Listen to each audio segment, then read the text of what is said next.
Ah, Simon-Pierre, tu viens payer ton impôt du mois dernier. Voleur! Personnellement, je n'ai rien contre toi et je fais simplement mon boulot, mon frère. C'est ça, tu es tout sauf mon frère, espèce de saleté de sangsue. Ce n'est pas la peine de m'insulter, d'accord? Si je ne faisais pas ce travail, quelqu'un d'autre le ferait. Comment peux-tu nous imposer alors que nous travaillons si dur pour gagner 3 fois rien? C'est Rome qui vous impose, pas moi. Tu vis de la souffrance de tes semblables. Sale hypocrite, tu es pire que l'ennemi. Il y a un problème? Non, soldat, il n'y a aucun problème. Ce bon pêcheur était sur le point de payer son impôt. Oh, très bien, dans ce cas, continuez. Tu vois, j'aurais pu te faire arrêter, mais je ne l'ai pas fait. Je suis de ton côté. Maintenant, dépêche-toi, paix. Traître.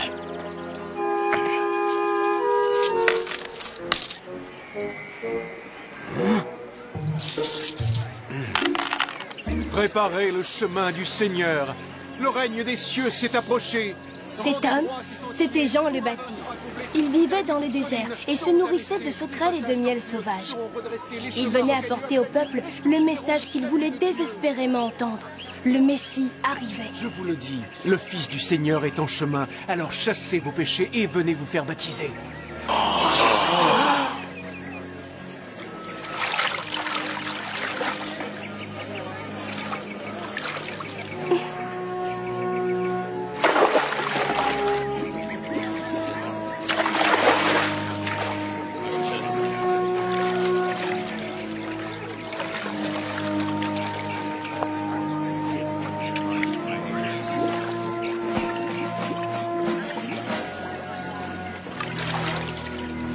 Personne n'est au-dessus de la loi de Dieu, ni les prêtres qui s'enrichissent sur le dos des pauvres, ni même le roi Hérode qui a trompé la loi en épousant la femme de son frère.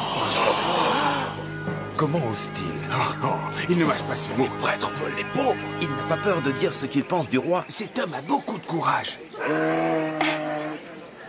À Nazareth vivait un charpentier du nom de Jésus.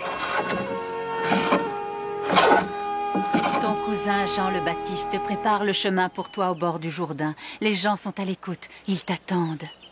Oui, mère. Je sais.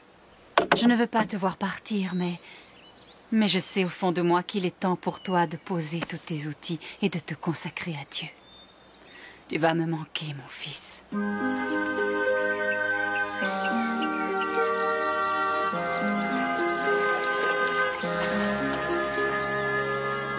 Chassez donc vos péchés et venez vous faire baptiser. Comment devons-nous les chasser? Il ne suffit pas de dire « Maintenant je suis bon et je crois en Dieu ». Vous devez faire apparaître votre bonté dans vos actes. Si vous êtes riche, donnez à ceux qui n'ont rien. Si vous avez 2 tuniques, cédez-en une à votre voisin qui n'en a pas. Si vous avez de quoi manger, partagez avec ceux qui ont faim.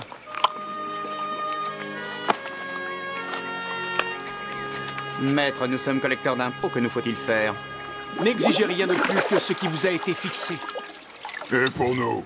Ne faites ni violence ni tort à personne. Dites-nous, jeune homme, qui êtes-vous donc exactement? Es-tu notre Messie? C'est vrai, ça. Qu'est-ce qu'il a donc? Ce serait le Messie. Dites-nous la vérité. Nous l'attendons depuis si longtemps. Je ne suis qu'un messager, qu'une simple voix qui crie dans le désert. Si tu n'es ni le Messie, ni le prophète, alors pourquoi baptises-tu? Oui, il dit qu'il est messager, mais de qui il est en train de nous embaucher? Qui es-tu donc? Moi, je vous baptise dans l'eau, mais celui qui vient est plus fort que moi, et je ne suis pas digne de dénouer la lanière de ses sandales. Lui, il vous baptisera dans l'Esprit Saint et le feu. Baptise-moi, cousin.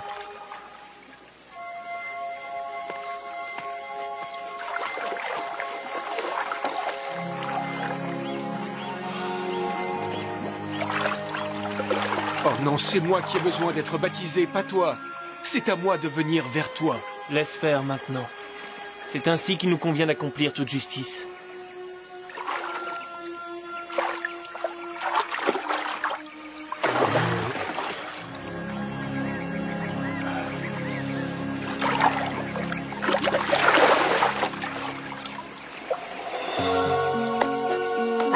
ciel s'ouvrit et l'Esprit Saint descendit sur Jésus sous l'apparence d'une colombe.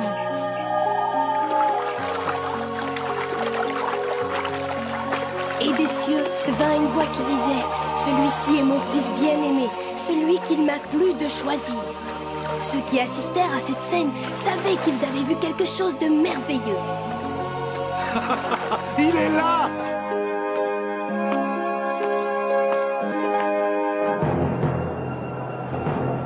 Quelque temps après, Jean le Baptiste fut emprisonné pour s'être élevé contre le roi Hérode.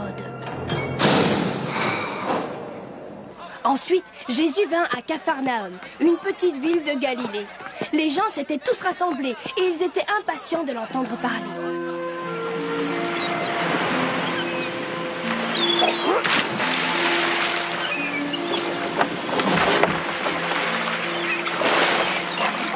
Tu parles d'une pêche miraculeuse, toute une journée passée en mer pour pas grand-chose. Nous n'avons pas ramené assez de poissons pour nourrir nos familles, je te l'accorde. Oui, mais les collecteurs d'impôts, eux, ils s'en moquent. Même quand les temps sont durs et que nous n'avons rien à nous mettre sous la dent, ils remplissent leurs coffres, encore et toujours. Regarde qui est là. Ah, Jacques et Jean, ça faisait longtemps, où étiez-vous passés? Nous suivions Jésus. Il a prévu de venir ici pour parler aux gens. D'abord, vous suivez Jean le Baptiste, et maintenant ce Jésus, ne comprenez-vous donc pas? Ces hommes ne peuvent pas changer le cours des choses. Demain sera fait exactement comme hier et comme avant-hier. Peut-être que si tu écoutais Jésus prêcher la bonne parole, tu penserais différemment. Qu'il prêche la bonne parole aux poissons pour qu'ils entrent dans mon filet. Et je l'écouterai avec joie. Il est là. Jésus est là. Maître, voici mon frère, Simon-Pierre. Puis-je monter dans ton bateau? Faites comme chez vous. La nouvelle à propos de la venue de Jésus s'était propagée et la foule attendait patiemment son discours. Ne t'en va pas, Jésus, je t'en prie. Oui, parle-nous. S'il te plaît, parle-nous, Jésus. Quand ils le virent monter à bord de l'embarcation de Simon-Pierre, ils eurent peur de le voir partir. Un jour, un fermier sortit pour semer sa semence dans son champ.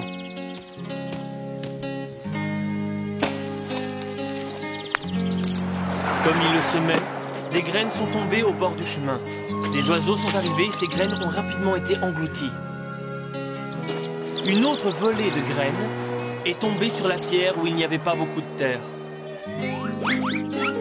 Malgré tout, les pousses sortirent rapidement, mais lorsque le soleil monta, les jeunes plants roussirent, parce qu'ils n'avaient pas de racines. Ils se desséchèrent et moururent.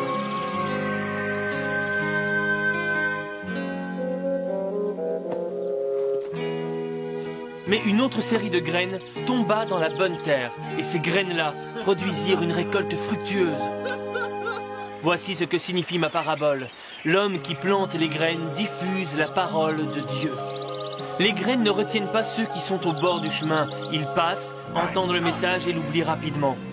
La semence tombée sur les pierres représente ceux qui accueillent la parole avec joie au début lorsqu'ils l'entendent, mais comme ils n'ont pas de racines au premier souci, ils perdent la foi. Quant aux graines tombées dans la bonne terre, ce sont ceux qui entendent la parole dans un cœur loyal et bon, qui la retiennent et portent du fruit à force de persévérance. Maintenant, si tu veux bien, avance en eau profonde et jetez vos filets pour attraper du poisson. Mais il n'y a pas de poisson dans ces eaux aujourd'hui. Nous avons peiné toute la journée et nous avons pris 3 fois rien. Fais ce qu'il te dit, mon frère. Mais enfin, c'est une perte de temps.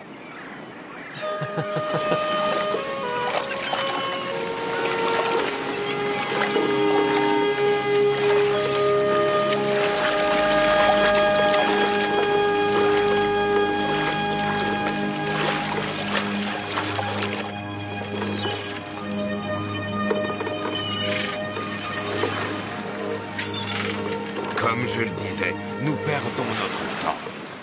Remontez vos filets. Mais enfin... Fais ce qu'il te dit, bon sang. Comme vous voudrez.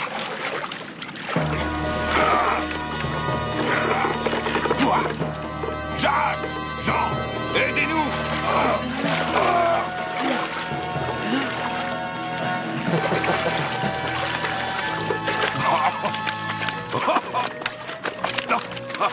Du poisson, du poisson, rien que du poisson.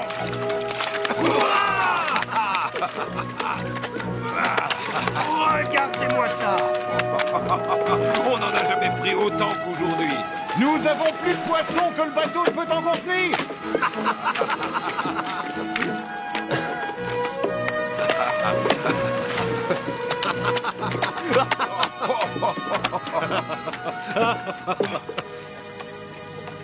Éloigne-toi de moi, Seigneur, car je suis un pécheur. Il n'y a pas de bonté dans mon cœur.